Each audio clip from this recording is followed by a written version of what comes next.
بسم الله الرحمن الرحيم. الحمد لله رب العالمين،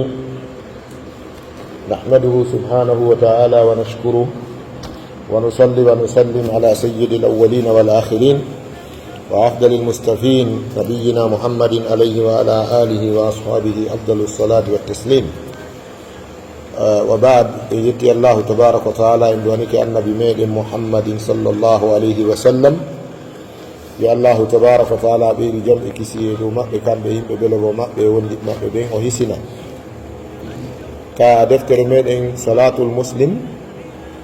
en janguno ɗiɗo añaɗi ɗin ka julde. ɓawo en jangi ɗin añaɗi ka julde, arɗen ka masailu ɓe janni en fi oɗo anniye wonde anniye on dagota ko wowlugol mum, sabu nelaɗo sallllahu alayhi wa sallam finninano anniye on, mana wala yajuzu talaffuzu biha. ɓe janni en kadi si tawi goɗɗum feeñi e awra neɗɗo ara o yejjitu mo juulude, haray hunde fawaki mo julde makko nden no selli. ɗum tindini ko teware haray julde nden nde sella. ɓe andini en awra gorko ka nder julde ko gila ka wuddu ha ka koppi. ɓe andini en wonde sonnajo on ko fof e makko ko awra sina yeeso ngon e newe ɗen ɗiɗi ka nder julde. ɓe andini si julɗo juuli e nokkure ka photoji woni, julde makko nden haray hinde selli wondude e añeede, sina hara ko photoji wonaɗi sujjanede. hara neɗɗo no andi ndun suudu ɗon ko nokkure ka photoji reweteɗe, amma sabu yowagol photoji ɗin tun ka nder suudu ton, ɗum hatta julde nden nde sella, kono julde nden haray no aña. ɓe andini en wonde on tigi no wawi sekkade ma bamba saaku ommo tata bitaqat wa suwarun asna as-salat fiha, hara on saaku ɗon photoji noye makko, ma hara tampoji bana signe noye makko, on tigi juulida e makko. ɓe wiɗen montorji ɗi andanɗa hoore ma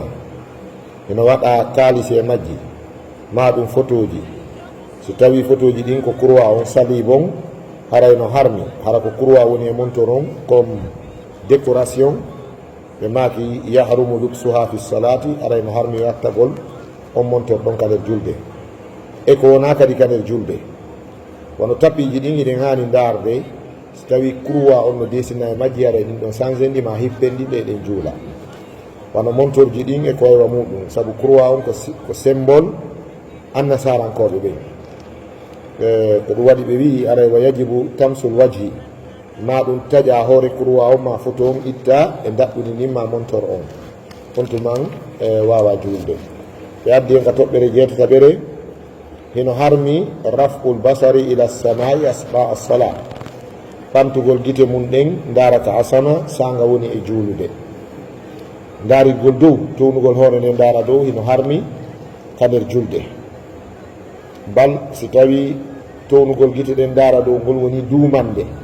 on tigi concentrique ɗon daari ha neeɓi bonna e julde nden. joni noon ka jeenaɓum ɗo ɓe wi wa yajuzul iltifatu birra'asi wa sadri lil hajati. to andi ɓe jannino en wonde no aña nde neɗɗo juulowo yeƴƴito. so tawi o ɗuɗɗini yeƴƴitande nden, ma o yeƴƴitike o neeɓi ka yeƴƴitande ha ɓooyi, julde men nde bonay. amma ɗo ɓe maki wa yajuzul iltifatu, eno dago yeƴƴitagol yeƴƴitora bir ra'si hoore mum nden, wa sabri e ɓernde mum nden, lil hajati wonande haaju. joni misal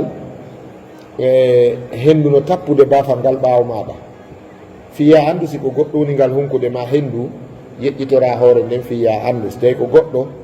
a signalana e muyɗa juulude o deƴƴino. si tawi ko hendu a andi ɗon haray ko yartu ɓawre ɓawre nanga bafal ngal on ba ma taƴa julde nden, on ba bafal ngal ara fuɗɗitoɗa nden. ko ɗum waɗi haray si tawi ko saabu haaju on tigi yeƴƴitori, julde nden haray hinde selli. sappa ɓunɗum ɓe maki amma l iltifatu alladi yubtilu salata, amma nden yeƴƴitande bonnayde julde, fa huwa al inhirafu bi kamili l jasadi anil qiblati, ko nden yeƴƴitande fa huwa al inhirafu ko nden yeƴƴitande yiltayde on tigi bi kamilil jasadi ɓanndu makko num fuu anel qiblati nde ittamo ka qibla ko ɗum woni tournugol awa so tawi on tigi tourni few o yiwti ka qibla koppi ɗin fewti hirnange tinde nden fewti hirnange reedu num fewti hirnange gite ɗen fewti hirnange haray ɗon o yeƴƴitaki o tournu ɗum ɗon bonna e julde nden ɓe maki sappo e goabu ɗum la yajuzu lubsu thiyabi alshafafati warraqiqati allati la tasturu l aurata wa lubsuha fi lsolati mubtilu laha ɓe maki la yajuzu dagotako lubsu siyabi ɓornagol ɗin conci alshafafati ɗewluɗi alshafafa hara ko foygitiɗi fongen warraqiqati mana shafafa hara ɗi ɗewli han tawata yitere yiyay ɓanndu ndun joni on tigi watto kaftani hara leeɓi ɓanndu ndun fof no yiyo ma couleur ma budde ɓanndu ndun hara no yiyo ɗum wiyete shafafa warraqiqa ɗewluɗi hara no ɗewli han tawata fayda si a memi wawes ko ɓanndu ɗum memuɗa ɓe maki ɗiɗo allati ɗi conci la tasturu l aurata ɗin ɗi surrata aura wa lubsuha fi lsolati wattagol ɗiɗo ka nder julde mubtilullah ha ɗum ɗo ko bonnay ɗum julde nden o watti ko si waɗi noon conci bonnay julde nden so juulidi e majji sappo e ɗiɗi ɓe maki ida sallati l mar'atu wa kad bada shay'un min auratiha si tawi sonnajo juuli wa kad bada tawa feeñi shay'un hunde min auratiha e awra makko kanko sonnajo on kassaaƴi wano gelerru ndun ano belerru ndun wal qadami e teppe ɗen war ra'asi e hoore makko nden aw ba'dihi ma yoga e hoore makko nden lam tasi'u salatuha julde makko nden sellata toɓɓere nde ɗo noy ɗen hani wattande haqqille mayre moƴƴa yahen ka cuuɗi meɗen yetoɗen sonnaɓe meɗen ɓen fii yo welanɓe fii gomɗingol jaɓa naɓoren deftere nden mamo jogaki de tiira ɗerol ngol yaha janngana ɓe bindi ɗin ɓe andana konngol ma an jongalle on ko konngol sharia mo ɓe woni rewirde allah on saabu sonnaɓe men ɓe no yiɗi juulugol on tawi rewɓe wonde ɓe yiɗi juulugol ɓuuri worɓe ɓe kono ko heewi kon hara julde maɓɓe nden ko fijidaaru ustas tawi ibnu marɗo yewtere ka ɓe yewti fii koko tata e landota ko sonnaɓe men ɓen ko hunɗuɓe woni juulirde ñande goo darnu ɓengu ma wiyamo hande juuli fana feññina minana heɗoɗa fatiya makko on heɗoɗa simore ndo hikkata ɗon nden heɗoɗa ko wiyata kon ka hoore koppi heɗoɗa so sujji ko wiyata kon heɗoɗa tayya makko on no gasa o si habbiri wi allahu akbar ko woni wiide ko yo allah wallam hara goɗɗo tawa allam ɗo allah ɓay ko an wawi pamode an ɓeydi few o yaka ruku o wiya yo allah waɗu barke fayɓe o yaka sujuudo o yo allah ɗuɗɗina moodi makko ko liɓa dépense aɗa ganda ko ɓeni woyde mana ɗon hannde neɗɗo mo annda so falama moƴƴinde anni e moƴƴo on ɗo waymo e ko adi yarde ka miijo o donc eɗen hani ɓe landade hay ngallol ngal janaba on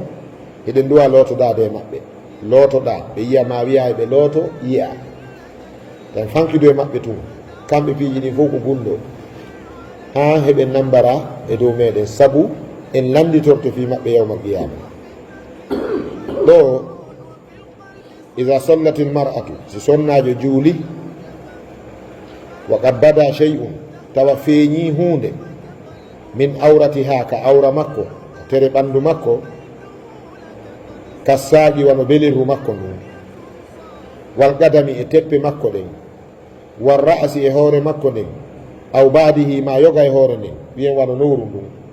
ma hoƴƴudu ɗum ma tinde nden ɗum ɗo ko yoga ko yoga e on ɗum yoga e hoore nden ni ma ɗum ɗo feeñi lam tasiha salatuha julde makko nden sellata fewu c'est très délicat sappo e tataɓum ɗum e maaki al abasu alladi yubtilu salata ɗum fijindaru bonnaydu julde ara neɗɗo no juulude innama huwa al mu'taddu kon ɗum fijindaru tawaydu on tigi tewi fijindu si wonɗo julde ɗo joni o yejjiti juuɗe makko yeey ka téléphone makko o cokki ɗon o cokki o fijiri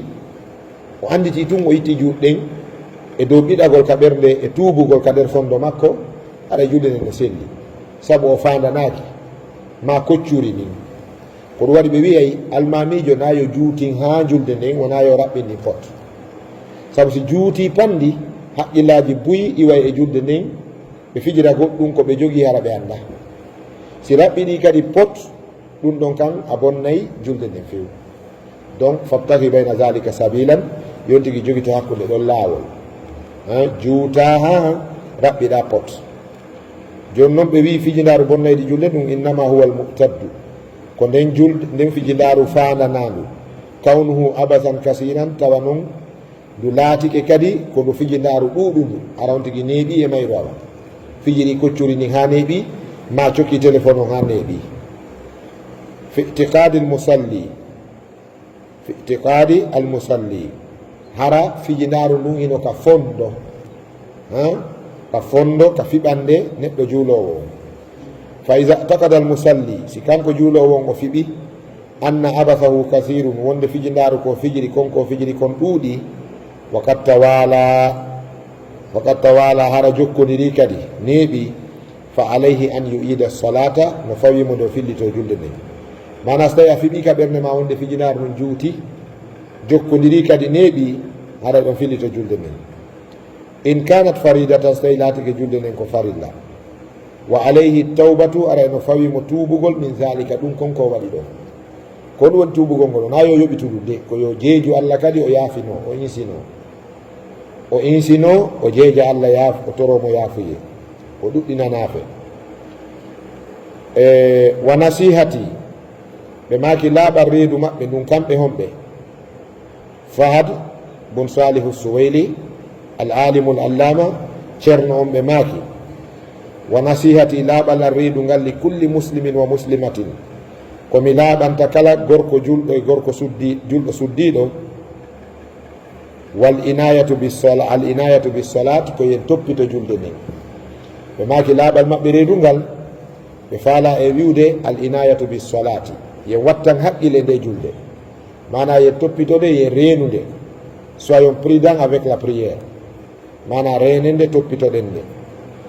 wal khushu'u fiha, ɓe wasi yen kadi ɓe laaɓani en reedu e yankinare kadi fiha ka nder julde. wa tarku labas, e tertagol fijirgol goɗɗum fiha e nder julde nden, wona sentirwol ngol, wona montor on, wona téléphone on, wona bouton jeɗen, wona koccuri ni, wona hay waɗɗo lineti ara chaque fois no naɓa moola linetije ɗen ɓe tawi waɗu ɗum. wona nde sonna ɓen ka chaine ji. ɓe janngani en ɗo hadis o ya nellinoɗo nelaɗo bourmousu, tawi bourmousu on no pikki ñooti jungo, no waɗi ciifi nelaɗo ɓay ɓe yehi ka rukuugite maɓɓe ɗe yani e ciifi ɗin, ɓe gayni julɗe nden tun ɓe ɓorti doleke on ɓe jonniti oya, ɓe wi natte jonna noon lambo doleke on yeɗɗomo après doleke on sowu on sinalanka nder julde.